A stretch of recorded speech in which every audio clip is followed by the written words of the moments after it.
Marks के जो अपने चैप्टर चल रहे हैं, इससे पूर्व में हमने पढ़ा था मार्क्स के अतिरिक्त मूल्य का सिद्धांत। तो आज हम देखते हैं कि जो मार्क्स ने अतिरिक्त मूल्य, जो आपको पूर्व में भी बताया गया था कि अतिरिक्त मूल्य मार्क्स किसे कहता है। मार्क्स कहता है कि एक श्रमिक जो श्रम करता है उस श्रम से ही उत्पादन होता है और उस उत्पादन से उस वस्तु का जो विनिमय मूल्य है, बाजार मूल्य है, वह तय होता है। तो यह कहता है कि इस मूल्य पे पूरा अधिकार किसका होना चाहिए? श्रमिक का होना चाहिए।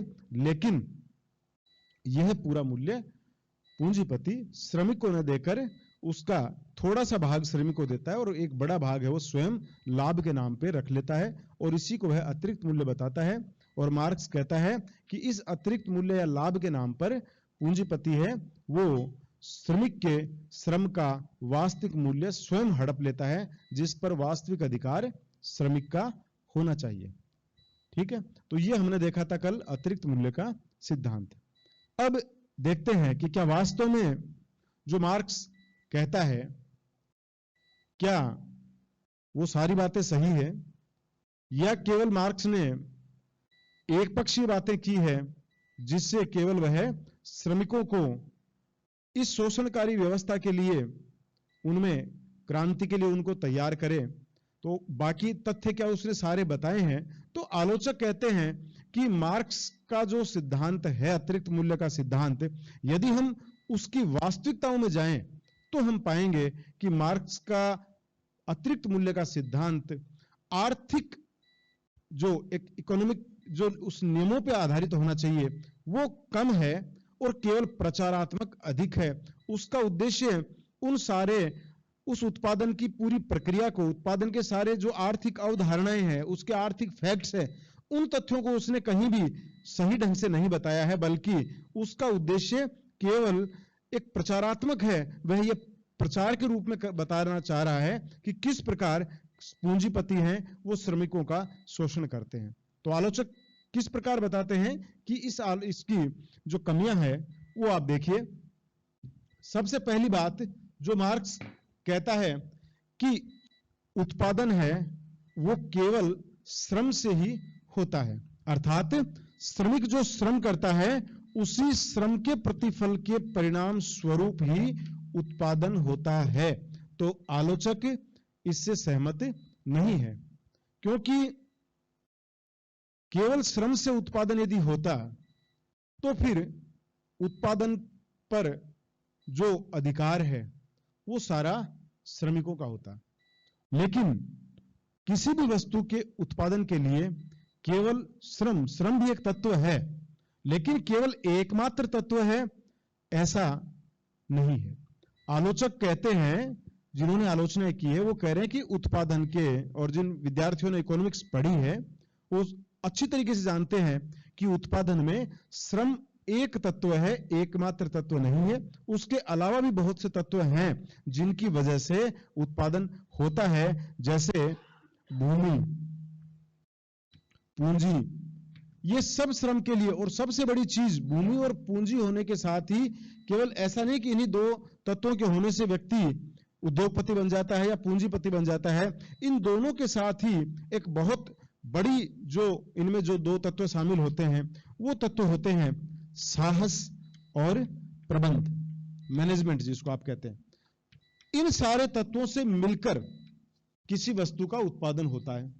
तो ऐसे अपन एक एग्जांपल आपको दे रहे हैं, और भी कई तत्व मिलेंगे इसके अंदर, लेकिन मुख्य रूप से किसी भी वस्तु के उत्पादन में भूमि, पूंजी, साहस, प्रबंध और श्रम, ये सारे मिलकर किसी वस्तु का उत्पादन करते हैं। किसी वस्तु को बाजार में बिकने जैसी, या बाजार में वो बिक सके, इस स्थिति में उसको तैयार करते हैं। ठीक है, उस वस्तु को कहां से लेना है, खरीदना है, क्या करना है, कच्चा माल क्या है, ऐसी बहुत सी चीजें, कितना पैसा उसमें लगाना है, लाभ हानि, ये सारा। तो साहस का बहुत बड़ा रोल है किसी भी व्यापार के अंदर। बहुत से व्यक्ति हैं जिनके पास पूंजी भी है लेकिन उनके पास साहस नहीं है। आप देखते हैं कि ऐसे व्यक्ति बहुत ज्यादा विकास नहीं कर पाते हैं। तो किसी भी वस्तु को या किसी भी व्यक्ति को अपने आप को विकसित करने के लिए साहस का बहुत बड़ा रोल होता है। लेकिन मार्क्स ने उत्पादन के मामलों में हम देखते हैं कि ऐसे किसी भी इन किन्हीं भी तत्वों की कहीं भी उल्लेख नहीं किया है। वो कहीं भी नहीं बताता कि ये तत्व पूंजीपति द्वारा सारे लगाए जाते हैं। तो ये सारे तत्व कौन लगाता है? भूमि, पूंजी, साहस, प्रबंध, ये सारे तत्व कौन यूज में लेता है? ये पूंजीपति द्वारा लिए जाते हैं और इसी कारण वह व्यापार करता है और वो एक्स्ट्रा लाभ जो ले रहा है, वो लाभ केवल ऐसा नहीं कि सारा लाभ वो श्रमिक का ले रहा है, बल्कि वो इन सब के बदले में जो उसने भूमि का यूटिलाइजेशन किया है, जो उसने उस बिजनेस में पूंजी लगा रखी है, जो उसने अपना साहस एक यूज किया है, प्रबंध कौशल जो उसने यूज किया है, उसने अपनी जो मैनेजमेंट स्किल काम में ली है, क्या इन सब का उत्पादन में रोल नहीं है? और यदि रोल है तो फिर क्या इन सब के बदले में वह कुछ भी नहीं लेगा? समझ गए आप इस चीज को? तो मार्क्स का सिद्धांत यहां केवल एक ही तत्व पर उसने अपना पूरा उत्पादन को उसने फोकस कर दिया कि केवल उत्पादन है वो श्रम से ही सारा उत्पादन होता है और उत्पादक है या श्रम से ही उस वस्तु के उत्पादन के आधार पे उस वस्तु का विक्रय मूल्य तय होता है। तो केवल उत्पादन का एकमात्र स्रोत, केवल एकमात्र स्रोत श्रम को मानना आलोचक स्वीकार नहीं करते हैं और वो कहते हैं कि मार्क्स का जो बेसिक थ्योरी है, इस सरप्लस वैल्यू सिद्धांत की, जो अतिरिक्त मूल्य के सिद्धांत की जो बेसिक थ्योरी वह दे रहा है, वही उसकी अपूर्ण है, वही उसने गलत रूप से प्रस्तुत की है। इसलिए वो कहते हैं कि इसका सिद्धांत यथार्थ रूप में सही नहीं है, व्यावहारिक दृष्टि से सही नहीं है। केवल इसमें केवल पूंजीपतियों के विरुद्ध एक भावनात्मक रूप से उनको तैयार करने के लिए केवल वो चीजें बताई गई है जो श्रमिकों को एक तरफा उनको आईना ये दिखाकर केवल पूंजीपतियों के विरोध में खड़ा करने के लिए ये सिद्धांत का निर्माण मार्क्स करता है, ऐसा आलोचक मानते हैं। चलिए, दूसरी जो आलोचना की जाती है वो देखिए आप। मार्क्स कहता है कि पूंजीपति है वह बिना श्रम किए ही किसी भी वस्तु के विक्रय मूल्य में से लाभ के नाम पर वह पैसा हड़प लेता है जो श्रमिक द्वारा तैयार की गई वस्तु का श्रमिक को मिलना चाहिए। जैसे अपन ने कोई भी एग्जांपल लीजिए आप, जैसे मान लीजिए एक्स वस्तु का उत्पादन है, एक्स वस्तु चप्पल हो सकती है या जूते हो सकते हैं, कंबल, कुछ भी आप कोई वस्तु ले लीजिए। एक्स वस्तु उसने 80 रुपए में कोई वस्तु मार्केट में उसकी कॉस्ट विक्रय मूल्य है उसका 80 रुपए में बेची जा रही है चप्पल, और इस चप्पल को तैयार करने में मान लीजिए 40 रुपए लगे। 40 रुपए वो श्रमिक को वेतन के रूप में देता है। अब मार्क्स की यदि परिभाषा के अनुसार देखें हम, तो जो 40 रुपए डिफरेंस आ रहा है दोनों के अंदर, वह अतिरिक्त मूल्य है। और यह कहता है कि इस अतिरिक्त मूल्य जिसे पूंजीपति लाभ का नाम देकर हड़प लेता है, इस पर वास्तविक अधिकार श्रमिक का होना चाहिए, क्योंकि इस एक्स वस्तु का उत्पादन करने में सारा श्रम है वो श्रमिक के द्वारा किया गया है। लेकिन वो एक चीज आप देखिए कि केवल श्रम की यदि हम परिभाषा देखें तो श्रम की परिभाषा में क्या केवल शारीरिक श्रम ही श्रम है?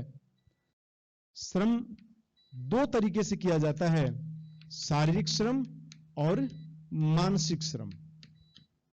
आज आप लोग विद्यार्थी जितने भी हैं, आप जब अच्छे परसेंटेज लेके आते हैं तो आप बताते हैं कि मैंने खूब मेहनत की। अब वो कौन सी मेहनत की आपने? यहां आपकी मानसिक मेहनत की बात है। इसका मतलब श्रम कौन सा है? मानसिक श्रम। आप अच्छी अच्छी कॉम्पिटिटिव एग्जाम्स में बैठेंगे, वहां वही व्यक्ति उन एग्जाम्स को क्रैक कर पाएंगे, वो लोग सफल हो पाएंगे जो अत्यधिक श्रम करेंगे, अत्यधिक मेहनत करेंगे। ये हम सुनते हैं, सही है। आपने बहुत से जब यूपीएससी और पीएससी क्लियर कैंडिडेट्स के जब आप इंटरव्यू देखते हैं, साक्षात्कार विभिन्न पत्र पत्रिकाओं में या ऑनलाइन जो चैनल्स के माध्यम से, तो आप हमेशा उनसे सुनते हैं कि मेहनत का कोई शॉर्टकट नहीं है, मेहनत करनी ही होगी। चाहे जिस भी व्यक्ति को सफल होना है उसे एक अच्छी रणनीति बनाकर, एक प्रबंध बना के, अच्छी टेक्निक्स काम में लेते हुए, और फिर सबसे ज्यादा इंपॉर्टेंट क्या हो गई, मेहनत। तो हम देख रहे हैं कि वहां भी यदि हमें ऊपर निकलना है, रैंक में अच्छी रैंक लेके आनी है, तो वहां भी हमें सबसे पहले मेहनत, टेक्निक्स और बहुत से तरीके वहां हम काम में लेते हैं। तो मेहनत का अर्थ क्या है? केवल शारीरिक श्रम जिसे श्रमिक करता है, क्या केवल वही मेहनत है? किसी भी वस्तु का उत्पादन करने से पूर्व, उत्पादन के दौरान और उत्पादन के बाद में 3 ऐसी अवस्थाएं हैं जिसके लिए एक पूंजीपति है वो हमेशा मानसिक श्रम करता है। कच्चा माल कहां से लाना है, कब खरीदना है, कितनी मात्रा में खरीदना है, यदि उसमें कहीं कुछ खराब हो गया तो उसको क्या करना है, उत्पादन के दौरान किस तरह का उत्पादन करना है, उत्पादन की क्या क्वालिटी रखनी है, उत्पादन को कितना करना है, उत्पादन की गुणवत्ता में सुधार करने के लिए और अधिक क्या होना चाहिए, मार्केट में क्या डिमांड्स चल रही हैं, मार्केट में किस तरह की, ये जितने भी सारे काम हैं उसमें पूंजी साहस का जैसे अपन पहले बात कर चुके थे। तो ये जितने भी मानसिक श्रम के कार्य हैं वो कौन करेगा?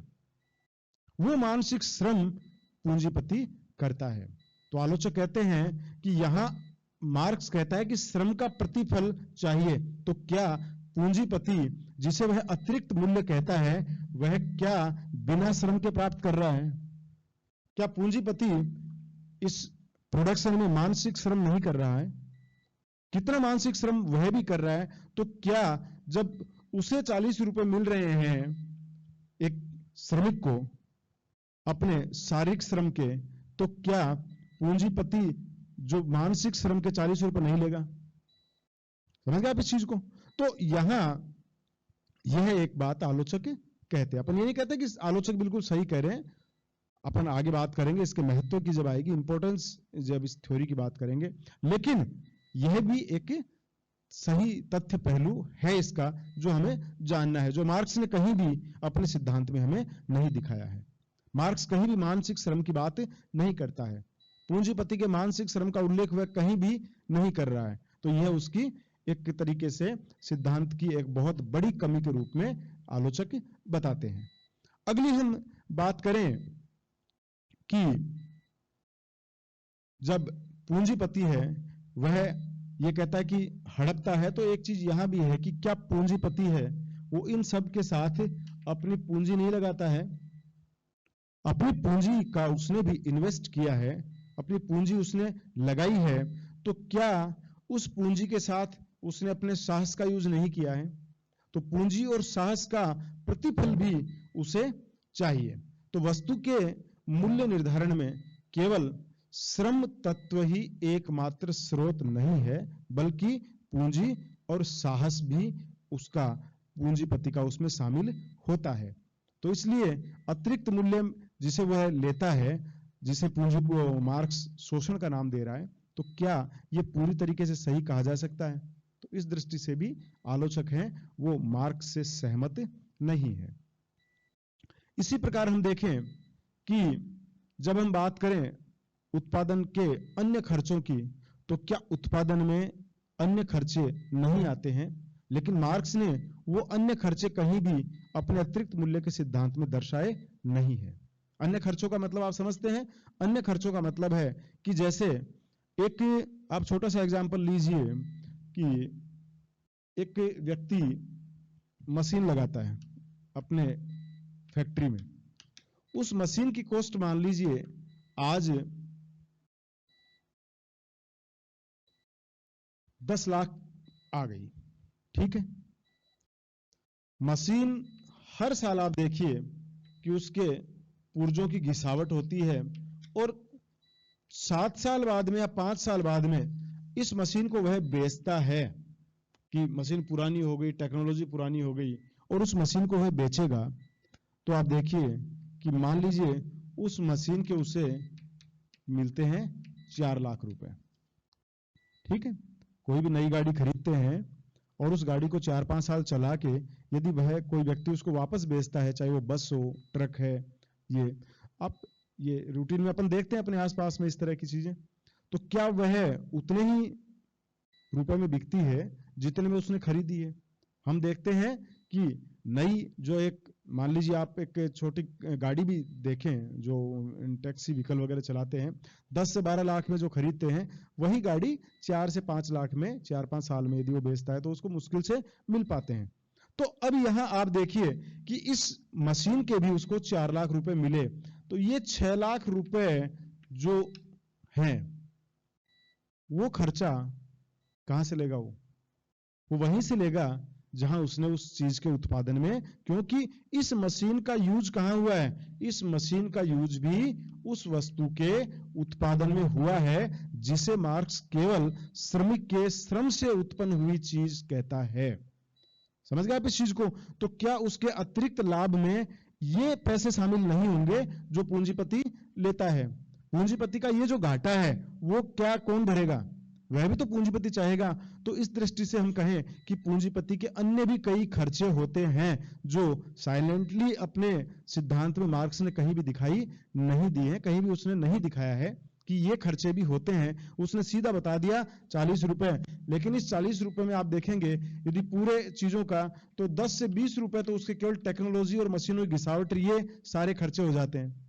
उसके अलावा मान लीजिए किसी श्रमिक के साथ कुछ हो गया, बीमा वगैरह है, ये उसमें वो लोग जो है ये सारे खर्चे करते हैं। यदि मशीन बंद रह गई उस स्थिति में भी उसको वो सारा काम, उसकी घिसावट वगैरह है, और भी बहुत से खर्चे हैं, टूट फूट वगैरह है, ये सारी चीजें, उसकी पूंजी का ब्याज है, जो उसने पूंजी लगा रखी है उसका इंटरेस्ट उसे मिलना चाहिए, वो भी आप देखिए, वो भी ऐड करिए। तो ये सारी चीजें मिले तो जो उससे वो कहता है कि वो इतना अधिक मात्रा में लाभ कमा रहा है, वो डायरेक्टली इतना अधिक मात्रा में लाभ नहीं कमा रहा है। जब उसके अतिरिक्त मूल्य में, जब उसके 40 रुपए में से आप इन चीजों को निकालेंगे तो उसके हिस्से में भी कहीं ना कहीं आप देखेंगे 5 से 10 रुपए आएंगे। और कई बार तो कई लोग बड़े हानि में भी चले जाते हैं और बिजनेस छोड़ के चले जाते हैं। ऐसे बहुत से लोग मिले हैं जिनको हानियां उठानी पड़ी है। तो ऐसी स्थिति में श्रमिक है वह तो दूसरे काम पे चला जाएगा, दूसरी फैक्ट्री में चला जाएगा, लेकिन इस व्यक्ति ने अपना कितना कुछ उस फैक्ट्री में दिया है। तो ये अतिरिक्त लाभ के नाम पर जो मार्क्स कहता है कि वह केवल लाभ कमा रहा है, और वो विशुद्ध रूप से उसे बताता है कि इतना लाभ वो कमा रहा है, लेकिन वास्तव में आलोचक कहते हैं कि ऐसा नहीं है। वो जितना पैसा ले रहा है, ठीक है ना, उस पैसे में से बहुत सा उसका व्यय हो जाता है, जो मार्क्स कहीं भी नहीं दिखाता है। मार्क्स इतने बड़े लेवल पे उस चीज को प्रदर्शित करता है कि नहीं, ये देखिए 40 रुपए पूरे के पूरे वो आपके खा रहा है, लेकिन वो ये नहीं बताता कि इस वस्तु के उत्पादन में जो 40 रुपए बचे, इस 40 रुपए में 30 रुपए और हैं जो कई मामलों पे खर्च हो गए हैं, जो सारे के सारे पूंजीपति को चुकाने पड़ते हैं। तो इस दृष्टि से भी इस सिद्धांत को मार्क्स ने एक पक्षीय या अधूरा है वह प्रकट किया है। ठीक है, इसी तरीके से मार्क्स कहता है, कुछ आलोचक कहते हैं कि मार्क्स ने कहा कि हर वस्तु का श्रम है, उत्पादन श्रम पर निर्भर करता है, लेकिन ऐसा नहीं है। एक छोटा सा एग्जांपल मान लीजिए, आप श्रम शक्ति दुगनी कर दें। एक खेत है, 10 बीघा खेत है, उस 10 बीघा खेत में मान लीजिए 20 बोरी अनाज की होती है और 8 आदमी काम करते हैं। ठीक है, अब आप 8 आदमी की जगह 16 आदमी लगा दीजिए, श्रम बढ़ा दीजिए, क्या बोरी 40 हो जाएगी क्या?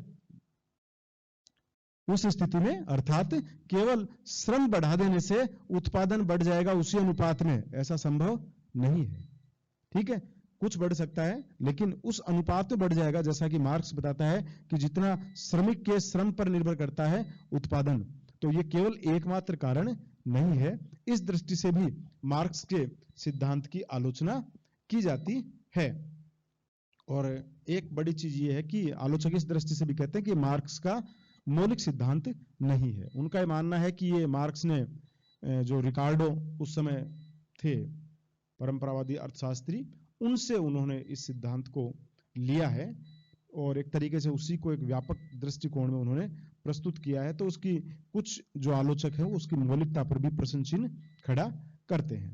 तो ये है अतिरिक्त मूल्य के सिद्धांत की कुछ वास्तविक स्थितियां, और इसमें यह भी बताया जाता है कि भाई उसने कहा कि उपयोगिता से, लेकिन हम देखते हैं कि केवल श्रम से वस्तु का मूल्य यदि होता तो आलोचक कहते हैं कि सोने की खान में काम करने वाला श्रमिक भी उतना ही श्रम करता है और लोहे की खान में काम करने वाला भी उतना ही श्रम करता है, कोयले की खान में काम करने वाला श्रमिक भी उतना ही श्रम करता है, लेकिन फिर भी तीनों वस्तुओं की जो मूल्य है उनमें भिन्नताएं मिलेंगी।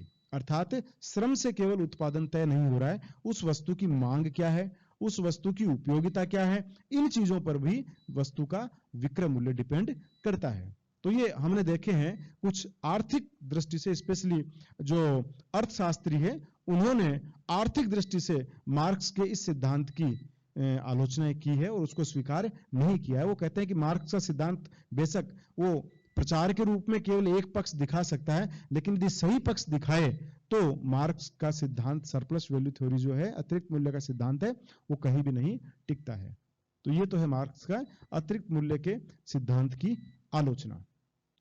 और लास्ट में हम देखें इसके महत्व, तो इसका सबसे बड़ा जो एक महत्व है वो यही है कि मार्क्स ने जो चीजें कही है वो बिल्कुल गलत नहीं कही है। ऐसी अनेक चीजें हैं जो आज हमें देखने को मिलती है। मार्क्स मानता है, आलोचक कितनी भी आलोचना करे, लेकिन जो इसके समर्थक है उनका आज भी मानना है, और हम भी देखते हैं व्यवहार में कि इन्हीं श्रमिकों के श्रम पर बड़े बड़े उद्योगपति हैं, वो अपना जीवन, बड़ी आलीशान जीवन है वो यापन करते हैं। तो इसमें कहीं कोई दो राय नहीं है कि मार्क्स का सिद्धांत पूरी तरीके से गलत नहीं है, और इसी सिद्धांत के परिणाम स्वरूप आप देख रहे हैं कि धीरे धीरे धीरे धीरे एक श्रमिकों में भी एक चेतना उस समय जागृत हुई, और उस चेतना के परिणाम स्वरूप अनेक जो लेबर वेलफेयर एक्ट हैं वो विभिन्न राष्ट्रों ने बनाए हैं। ये तो कुल मिला के ये सारा मार्क्स के अतिरिक्त मूल्य के सिद्धांत की हमने जो चीजें देखी, विशेषताएं देखी, उसका अर्थ देखा, उसकी अवधारणा को देखा, उसके बाद में इसकी आलोचनाएं, और लास्ट में इसका महत्व। ठीक है।